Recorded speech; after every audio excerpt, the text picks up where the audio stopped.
Payday! Kaso mahaba yung pila mga kaibigan, kaya nainip ako magpila.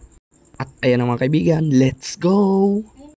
Jackpot mga kaibigan, 4,400. Grocery time ng mga kaibigan, kaso ubos na mga paninda. Bibil din sana ako mga kaibigan ng sabon, kaso ubos na yung paborito kong sabon mga kaibigan. Oh. Ewan ko ba kung bakit ganito. Dapat siguro mga kaibigan, di na ako nag-grocery. Kaliwat kanan, wala nang laman mga kaibigan. Oh. Sa bagay, wala naman pala akong masyadong pera, kaya okay lang yan.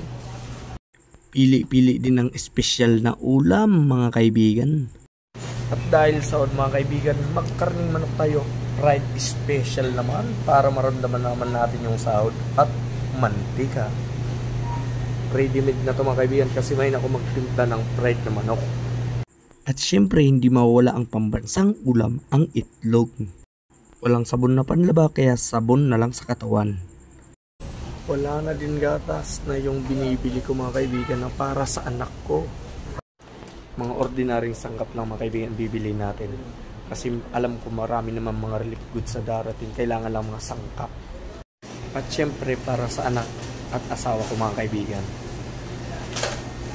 At ito mga kaibigan, favorite to ng asawa ko. At yung anak ko kasi ay bawal sa chocolate. Ay, akala ko mga kaibigan sa pag-withdraw lang may pila. Ganon din pala dito sa cashier.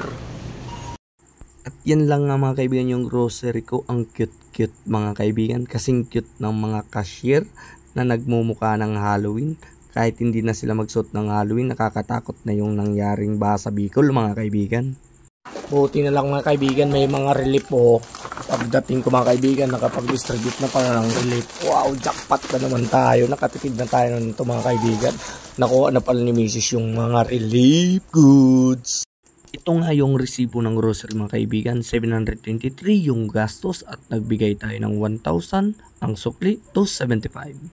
At pagkadating ko mga kaibigan sa bahay, pagkatapos mag-grocery, pinatanggal ko kay Mrs. ang salunpas sa likod ko dahil sumakit yung likod ko mga kaibigan dahil sa clearing operation namin sa trabaho, bunsod ng dumaan na baha sa Bicol mga kaibigan. At habang nagkakape nga ako mga kaibigan, napansin ko yung resibo ng manok na bili ko mga kaibigan. Hindi ako makapaniwala. Ang mahal, sobra. Ang sakit sa bulsa mga kaibigan ng manok na to, napakamahal. Every 15 days lang ako nakakatikim ng mga special na ulam. At ito na nga mga kaibigan, yung gastos natin sa ating grocery ay 723 pesos. No? At dahil walang gatas dun sa pinag-groceryan natin kasi nagkaubusan na nga kasi may kalamidad dito na nangyari sa Bicol. Nagpanic buying na yung mga tao. Kaya nakita nyo naman doon, wala na masyadong display. Kaya yung gatas ilagay lang natin sa budget, 1,150 yung malaki to para sa anak ko to mga kaibigan. And diaper, 500 pesos din mga kaibigan. At mga kaibigan, isa lang tayong may hinang manggagawa ng Pilipinas, no? Pobreng manggagawa ng Pilipinas, kaya nangungupahan tayo. Ang upa ko mga kaibigan dito sa tinitiran ko 1,000 pesos only. Murang-mura kasi probinsya naman ito mga kaibigan at mabait yung may-ari. At di ba nalubog na sa baha yung motor ko mga kaibigan kasi nagbaha sa Bicol. Naiwan ko yung motor ko dun sa pinagtatrabahoan ko, kaya i-change oil natin 280 pesos. Tipid na tayo dito mga kaibigan. Kasi kung ipapagawa natin to iba, mas mahal yung bayad kasi may check up yan. Mekaniko naman tayo, marunong tayo mag-ayos, kaya 280 lang. Tipid na naman. At yung sinahod ko nga mga kaibigan, ngayong buwan ay ngayong cut-off pala 4,400. May dalawa akong absent mga kaibigan dahil dun sa bagyo. No? Kaya i-minus natin yung ating gastos.